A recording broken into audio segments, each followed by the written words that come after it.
اعوذ باللہ من الشیطان الرجیم بسم اللہ الرحمن الرحیم قالوا یا ہود ما جئتنا ببینۃ وما نحن بتارکی آلہتنا عن قولک وما نحن لک بمؤمنین إن نقول إلا اعتراك بعض آلهتنا بسوء قال إني أشهد الله واشهدوا أني بريء مما تشركون من دونه فكيدوني جميعا ثم لا تنظرون صدق اللہ العظیم۔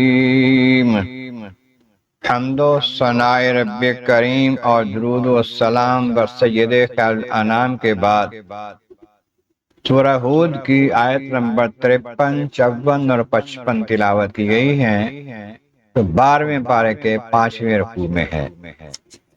اس سے پہلی آیتوں میں فرمایا گیا کہ ہم نے قوم عاد کی طرف ہود علیہ السلام کو بھیجا نبی بنا کر پیغام حق دینے کے لیے۔ انہوں نے جا کر قوم سے فرمایا کہ اے میری قوم، اللہ تعالیٰ کی عبادت کرو، اس کے علاوہ تمہارا کوئی معبود نہیں ہے، اور یہ کہ تم جو بتوں کو اپنا معبود سمجھتے ہو خود ہی بنا کے یہ تم گھڑتے ہو اپنے پاس سے، بات ٹھیک نہیں ہے۔ اور اے میری قوم، میں جو تمہیں حق کی بات بتا رہا ہوں، تبلیغ دین کر رہا ہوں، اللہ کا پیغام دے رہا ہوں، تم سے اس پر کوئی اجر تو نہیں مانگتا، میں پیسے تو نہیں مانگتا تم سے، تم سمجھو کہ اس کو کوئی مالی فائدہ ہوگا۔ میرا اجر تو اللہ تعالیٰ پر ہے جس نے مجھے پیدا کیا ہے، نبوت دی ہے، تمہارے پاس بھیجا ہے۔ تمہیں عقل نہیں آتی، سمجھ نہیں آتی۔ جب میں رب واسطے تمہاری خدمت کر رہا ہوں تو میں چاہتا ہوں کہ تم حق پر آ جاؤ، عذاب سے بچ جاؤ۔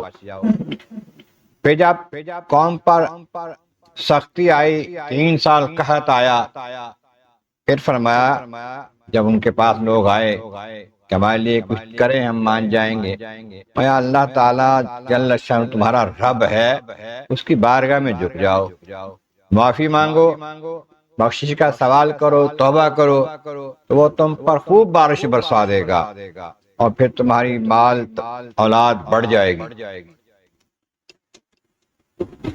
اور اگر ایسا نہیں کرتے پھر مجرم ہو، ایسا نہ کرو گے۔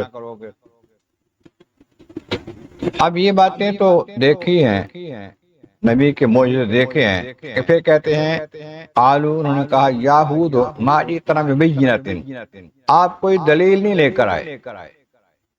معجزے دیکھ کر بھی کہنے لگے کوئی ایسا معجزہ، کوئی ایسی دلیل، کوئی ایسی نشانی آپ نے ہمیں نہیں دکھائی جس دیکھ کر ہم مان جائیں کہ آپ اللہ کے نبی ہیں۔ اور وما نحن بتارکی آلہتنا عن قولک، آپ کی خالی بات سے ہم اپنے معبودوں کو چھوڑنے والے نہیں ہیں۔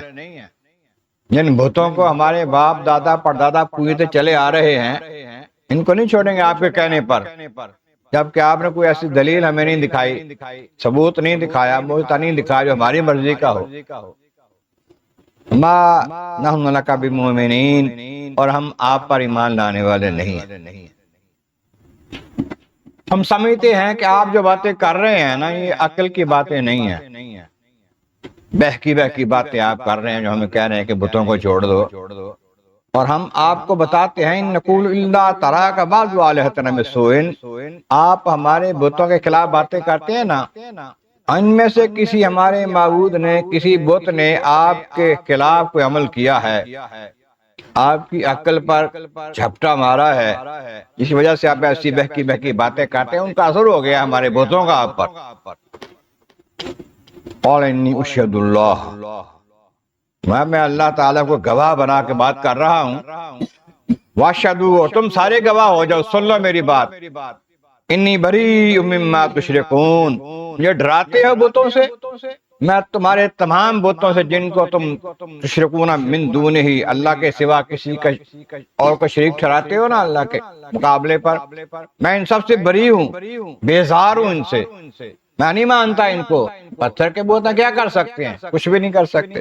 ان کا تو یہ مجھے نقصان پہنچاتے نہیں، میں نہیں مانتا. فقیدونی جمیعاً ثم لا تنظرون. ہاں تم سارے خود بھی مل جاؤ، تمہارے بت بھی سارے مل جائیں، تو میں اکیلا کھڑا ہوں اللہ کا نبی، میرا جو بگاڑنا ہے بگاڑ لو. میں تم سے نہیں ڈرتا. سارے بتوں کو لگاؤ، خود بھی سارے لگ جاؤ، بڑے بڑے پہلوان ہو، بڑے مالدار ہو، بڑے دولت مند ہو، میں غریب بندہ ہوں، کھڑا ہوں تمہارے سامنے اللہ کا نبی ہوں، جو کرنا ہے کر لو.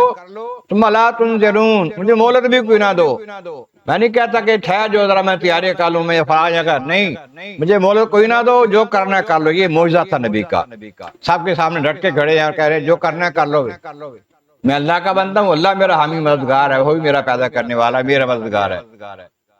تو یہ اللہ کریم نے انہیں ہمت عطا کی ہوتی ہے. نبی اللہ کا سارے لوگوں سے معتبر ہوتے ہیں، نبی اللہ کے بڑے طاقتور ہوتے ہیں، ہمت والے ہوتے ہیں. تو یہ اعلان کر دیا میں اللہ پر بھروسہ کرتا ہوں، میرا رب ہے. اگلی آیت میں اس کی تفصیل انشاءاللہ آئے گی. اللہ تبارک و تعالیٰ بارک عالم مرد مولا کریم محبوب کریم کا صدقہ قرآن کریم کا فہم اور اعمال صالح نصیب فرما.